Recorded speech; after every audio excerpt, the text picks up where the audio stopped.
श्रीधरं माधवं गोपिका वल्लभं जानकी नायकं रामचंद्रं भजेहाम। अब दूसरे अध्याय में लिखा गया है, जब भगवान ऐसा कह करके चले गए तो काशीपुरी वाराणसी शहर के एक बहुत गरीब ब्राह्मण था। अथवंशा से प्रोक्षामी कतम मेना पुरविदा कश्चित काशीपुर में विप्रोत निधन। बहुत गरीब ब्राह्मण रहता, रोज भीख मांगता था, अब पेट नहीं भरता था। एक दिन पंडित जी भीख मांगने जा रहे थे, उसी समय वृद्ध ब्राह्मण रूपस्थ प्रपक्ष द्वारे भगवान जो है वृद्ध ब्राह्मण का रूप पकड़ करके पंडित जी के सामने आ गए। कहा पंडित जी कहाँ जा रहे हैं? अरे कहाँ भाई, हम भीख मांगने जा रहे हैं, सुबह सुबह भीख मिला नहीं, पहले आप टोक दिए। अरे कहाँ भीख ही मांगने जा रहे हैं, चौक पर खे जाता है बिहार तो आर हो। अरे कहाँ भाई, पहले बिरादर हो मांग तोड़ दिया, सब काम कहा देखा काम नहीं करिए आप। कहें ब्राह्मणों व दरिद्रों हम भिक्षार्थम भैया, रोज मैं दलित ब्राह्मणों भीख मांगता हूँ, कहा भीख जिन मांगी। अरे आप सुबह भगवान की कथा सुन वाह, हमारे पास पेट भरे चवन्नी में आए, हम कथा तो हाथ कहाँ भगवान सुने भैया। कहा आप मन में संकल्प करो कथा सुनेंगे। कहेंगे देखा हमारे एक गुरु मिल गए, भाई एकदम दलित कथा सुने। कथा में 10-20 रुपया लागे, हमारे 1500 संबंध बात हो। तो कहें ठीक है आप सुनिए। तो पंडित जी सवेरे जब नहाए धोए चंदन लगाए, कहें ऐसा है कि आज पंडित की बात मानेंगे, आज भिक्षा मिलने से जो भी भिक्षा मिलेगी कुछ नहीं करूंगा, केवल भगवान की मैं पूजा सुनूंगा। भगवान की माया। जब मैं रागिन चल रहा पहुंचे, एक साहूकार की औरत बुलाई, कहे पंडित जी कहाँ जा रहे हो? कहा कल पंडित बात टोके एक नवा नहीं किया, आवाज ही मेहरारू को दे बोले जाऊँ दोहनी जाऊँ। कहा पंडित जी कहाँ जा रहे हो? कहा सुनिए, यहाँ आइए। कहा सुन कहाँ जा रहे हैं? अरे कहाँ ब्राह्मण के धन केवल भिक्षा, हमारा काम है भिक्षा मांगना, वहीं जा रहा है। कहा आज हम आपके ऊपर प्रसन्न है, आप मुझसे 100 रुपया ले लीजिए।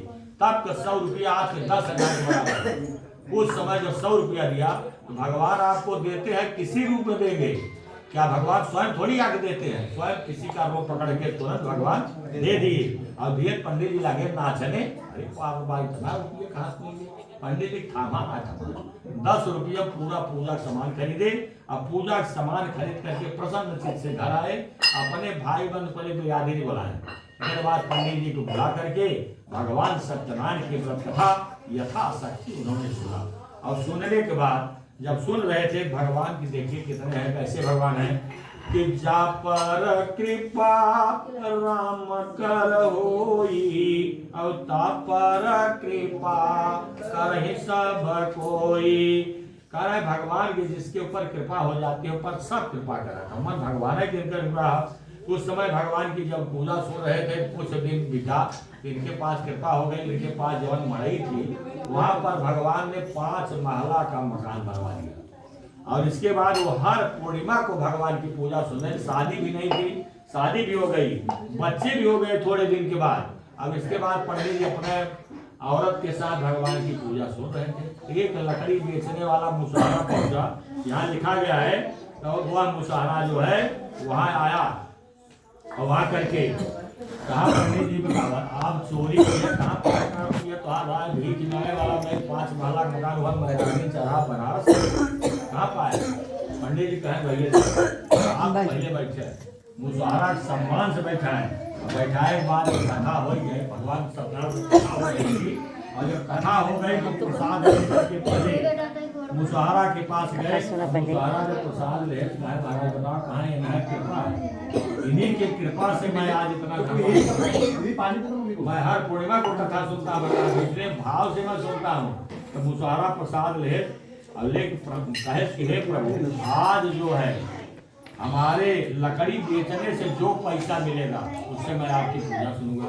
जाति पात पूछे नहीं कोई, और हरिका भजे से हरिका हुई। आप बड़का पंडित ही रहे, अगर भगवान का नाम ना लेता, पूजा ना करता, कौन क्रिया ना, कोई भी बिरादरी हो, भगवान ने केवली के घर गया। केवल माता ऋषि यही बताए थे कि भगवान आएंगे। रोज सजाती थी, रोज फूल से रात सजाती थी, भिलनी जाती थी, वो भी मुसैन थी।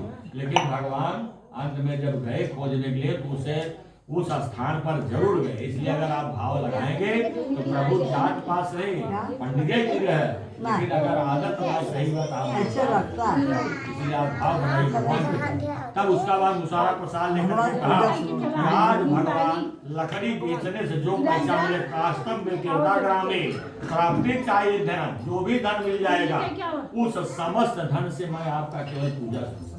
देखिए भगवान की माया। तो प्रसाद खाया गया, नगर में लकड़ी उठा करके एक शहर पहुंचा। कबीर चौरा वाराणसी में लिखे हम आप पहुंचा। एक साहूकार की औरत बुलाए कि पंडित जी भैया लकड़हारा ये लकड़ी कितने द्वार हो, सोचे कि अगर 10 रुपया मांग ले तो पूजा हो गया। तो वही भगवान कैसे देते हैं? तो लकड़हारा ने 10 रुपया कहा, हमारी लकड़ी 10 रुपए की। तो वो साहूकार की औरत बोला 10 नहीं, आज हमारे लड़की का छेका, पहले जमाना में गैस से खाना नहीं बनता था, लकड़ी से खाना बनता था। बोला कि आज हमारी लड़की की छेका है, आप सारा 100 रुपया ले लो, मेरी इज्जत बच गई। अब देखा वह कह रहा है बिन मांगे मोती मिले, मांगे मिले भी। दिन में लकड़ी बेचा था, कुछ होता है, आज हम 10 मांगते हैं, 100 रुपया प्रभु दे रहे हैं। कौन दे रहा है? बिना मांगने से भगवान देते हैं। तो भगवान अपने रूप में आकर के 100 रुपया पाया। वह मुसारा भी रास्ते में क्या किया, प्रसन्न हृदय से चला। अब केले के पत्ता लिया, शक्कर घृत गोदूध मध चोर सब कुछ पूजा का सामान लिया, और ये आकर के पंडित जी को बुला करके, अपने भाई बंधु को बुला करके वह मुसारा जो है भगवान की पूजा सुना, सत्यनारायण कथा सुना। यह लोके सुखम भोक्ता, वह जो है जितना दिन तक जिया भगवान सत्यनारायण की कथा हर पूर्णिमा को सुनता था। उसकी शादी विवाह हुआ, उसके बाल बच्चे हुए। देखिए भैया ये श्लोक है, यहाँ मरना सबको है, कोई रहेगा नहीं।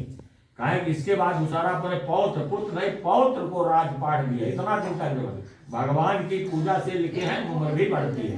अगर आप सदाचार कर रहे हैं, अच्छे विचार से हैं, अवश्य आपकी उम्र बढ़ेगी। इसलिए उसने बहुत दिन तक सुख भोगा। अब भोग करके अन्न वैकुंठ नाम हो गया। ये स्कंद पुराणे रेवा खंड दूसरा अध्याय। प्रेम से बोले वृंदावन बिहारी लाल की जय।